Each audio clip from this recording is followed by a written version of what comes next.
que no tienes que basarte en patrones, digamos, claros de la música electrónica, música de baile, tiene que tener esto y esto y esto, y tiene que tener en medio una parada para que... Sino que al final lo que te enseña el surrealismo es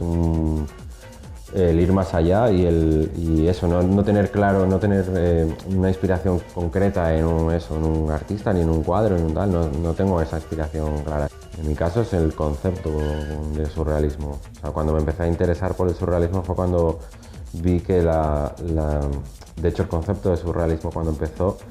no estaba bien visto en esa época porque era como ir más allá de algo que los patrones sociales daban como que no estaba bien visto y los artistas de aquella época no eran aceptados. Entonces es como decir, ¿por qué no voy a ir un poco más allá dentro de lo que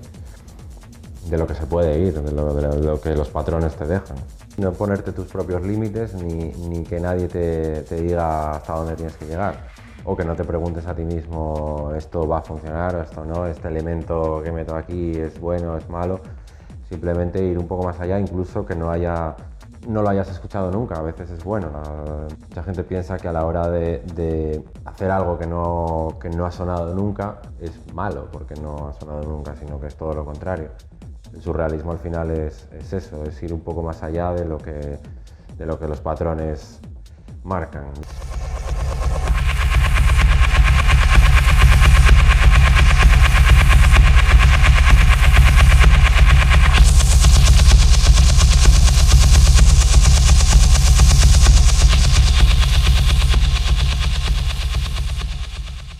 El cine de Almodóvar, yo la primera vez que lo vi, no me acuerdo qué película exactamente, quizás Tacones Lejanos o alguna de estas así un poco más antiguas. No me gustó, yo también era bastante pequeño, no entendía tampoco ese concepto de Almodóvar. Y en España había mucha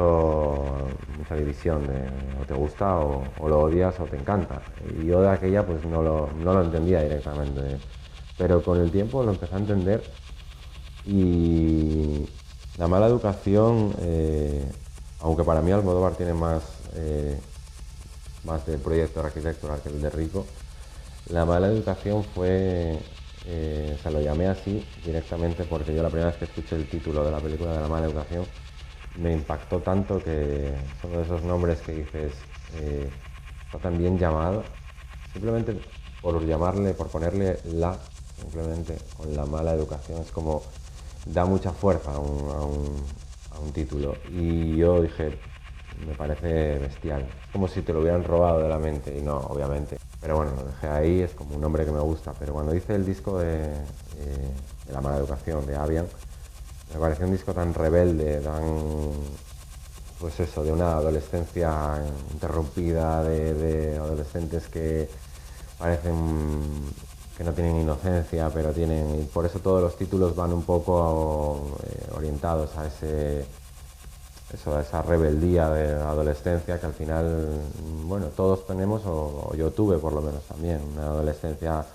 interior, tampoco la reflejas, pero incluso con una educación a lo mejor un poco estricta, no muy estricta, pero bueno, no tanto como en la película, pero sí a lo mejor en un círculo esto es malo, esto es tal, esto es cual. Entonces, esa rebeldía interna y los adolescentes que tienen como secuelas de su inocencia interrumpida, no sé. Es un poco, me impactó tanto que al final quise orientarlo ahí. Y la mala educación vino un poco después de querer hacer ese rollo conceptual, ¿no?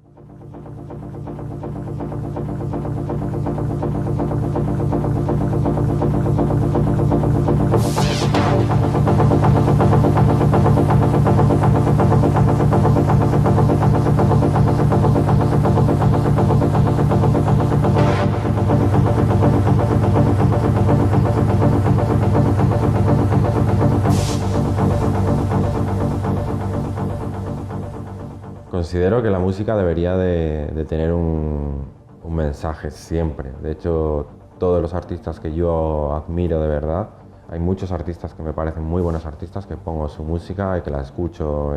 ya sea de techno o de otra música, pero cuando tiene un concepto detrás es cuando realmente me enamora su música. Bueno, un verdadero artista también para mí es una persona que no basa su arte en ganar dinero, aunque se dedique a ello, obviamente tenemos que vivir de ello, tenemos nuestra manera de cobrar como cualquier artista, pero a la hora de crear no puedes estar pensando en el dinero que voy a ganar con lo que estoy creando o si lo que estoy haciendo va a vender o no. Por desgracia tenemos que luchar continuamente contra esas cosas porque todos los artistas al final siempre se basa mucho en su trabajo, en la manera de vivir que van a tener. Si su trabajo es muy reconocido van a tener una vida mejor y a todos nos gusta que nuestro trabajo esté muy reconocido, pero yo creo que un verdadero artista es simplemente el que saca su lado interior, su manera de expresarse sin ningún tipo de objetivo, de ni del qué dirá la gente, qué opinará la gente, ni de qué ganaré con ello.